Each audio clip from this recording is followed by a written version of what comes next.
05110136. Pada kali ini saya mau menanyakan sesuatu tentang logika berpikir, Pak. Pertama itu menurut Bapak, boleh perkenalan diri dulu, Pak? Oh, saya Ainur Rashid. Saya dosen PGSD. Ya, dengan Pak Ainur. Menurut Bapak nih, seberapa penting sih cara berpikir logis bagi mahasiswa itu? Oke, bagi saya ya berpikir logis itu sangat penting dan itu sangat fundamental ya untuk mahasiswa. Sebenarnya tidak hanya mahasiswa gitu, tapi semua orang. Oh iya. Nah, untuk mahasiswa juga itu jadi sangat penting karena itu akan menjadi gini, karena berpikir logis itu menjadi dasar atau fondasi untuk bisa melakukan analisis masalah, identifikasi masalah, terus kemudian sampai pada pengambilan keputusan. Itu ya, ibaratnya kalau misalkan tidak bisa berpikir logis, kira-kira bisa nggak bisa mengambil keputusannya, ada kemungkinan yang nggak logis juga. Iya benar sih.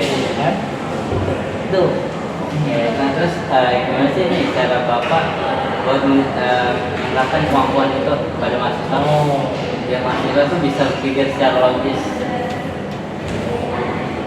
Oke, karena tadi berpikir logis itu dalamnya ucapannya dan terkait dengan salah satunya menjadi masalah yaitu debat, terus kemudian keputusan itu. Nah, saya lakukan dengan studi kasus. Kayak waktu itu di kelas itu kan ada kita buat studi kasus, kalian bermain peran, terus kemudian sekalian dengan maksudnya memecahkan masalahnya itu, memberikan solusi sekaligus dengan coba dimainkan perannya gitu. Itu terus yang kedua, saya tidak pernah meminta mahasiswa saya itu untuk menghafal konsep, tapi paham. Saya nggak mau kalau untuk hafalan sih, Pak. Maka saya sebenarnya tidak suka kalau mahasiswa jawab soal itu kemudian dia jawabnya blok sama persis saja begitu saja. Dengan cara dia menghafal gitu ya, Pak? Iya, kan itu terlihat sekali ini menghafal ini. Tapi kalau terlihat ada perbedaan ketika mahasiswa itu bisa menjawabnya. Oh ini paham dengannya, oh ini menghafal ini. Jadi ada perbedaan terjadi gitu. Nah, selanjutnya tuh gimana sih cara Bapak nih, misalnya mahasiswa mendapat suatu data atau informasi yang kompleks, nah cara Bapak membantu mahasiswa ini untuk memahami atau mengerti secara sistematis gitu data-datanya dalam mengerjakan data. Jadi data ya, karena data atau informasi itu paling saya lakukan itu adalah yang pertama terkait dengan tujuannya. Jadi tujuannya dari apa yang kalian dapatkan dari informasi ini, itu kan menjadi tujuannya. Jadi dari tujuan itu dari tujuan itu nanti kemudian bisa dilakukan untuk melihat polanya, hubungannya antara satu dengan informasi yang lainnya. Kemudian baru bisa kira-kira menunjukkan jawaban sementara tesis. Sebenarnya kayak ya jawaban sementara kira-kira ini kemungkinannya apa ya, kenapa bisa begini. Tapi yang pasti karena informasinya kompleks, datanya kompleks, maka tujuannya apa gitu, mau mencari apa dari data itu.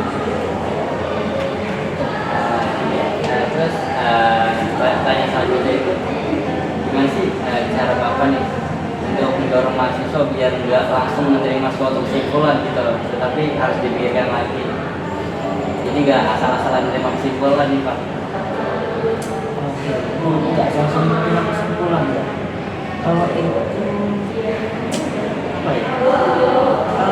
Saya mungkin pakainya pertanyaan reflektif biasanya juga. Jadi saya misalkan mahasiswa saya berikan ada satu kesimpulan dari kesimpulan ini, kemudian saya bisa bertanya nanti atau menanyakan kenapa tiba-tiba kesimpulannya seperti itu. satu disiplinnya iya gitu, jadi nggak udah ini bukan senang terima aja gitu. Coba harus dicek gimana kok bisa sampai ke arah situ, jadi pertanyaan reflektif gitu.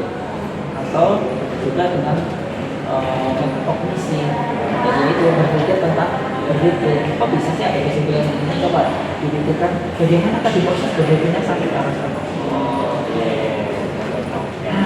Oke, siapa lagi? Nah, kalau saya boleh tahu nih, Bapak udah berapa lama sih mengajar gitu? Aja ya. Ya, Nah, biasa umur saya dari tahun 2015. kalau dari sebelum SOPUL pasti pernah juga kan, Pak? Iya, dari sebelum biasa umur. Kalau dihitung dari mulai ngajarnya ya, saya ngajar itu dari mulai ngajar di kampus itu dari tahun 2007.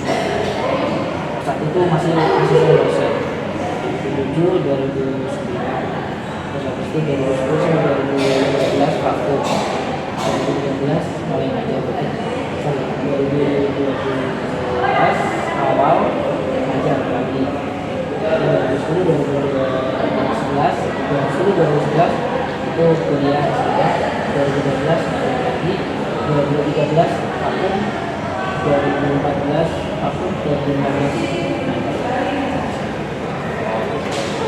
Dari pengalaman Bapak kan Bapak ngajar udah lumayan lama banget.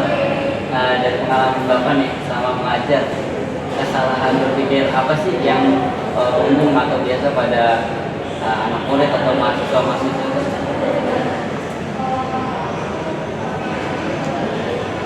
apa ya?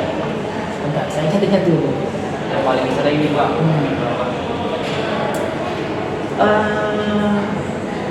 Apa namanya, kesalahan logical fallacy bilangnya kan, kesalahan berpikirnya.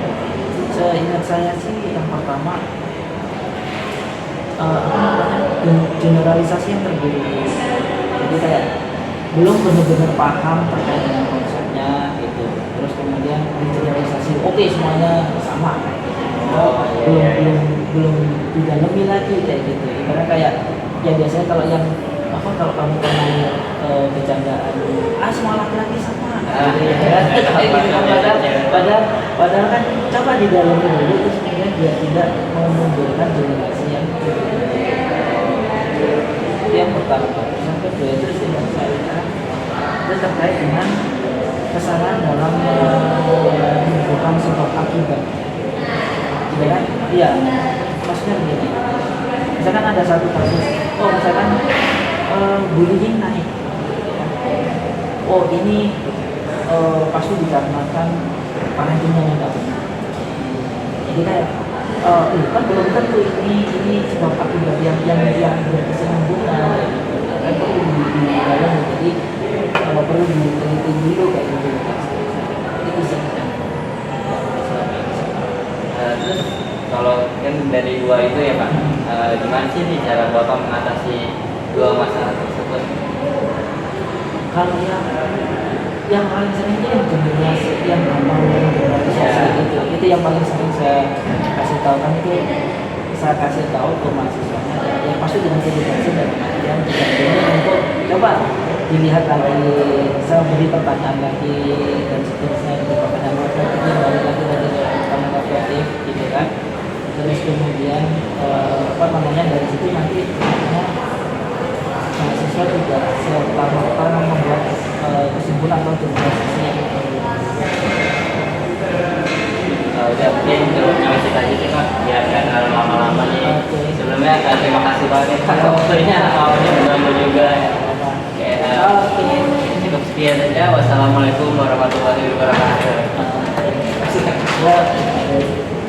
kerekam kan? No, kerekam.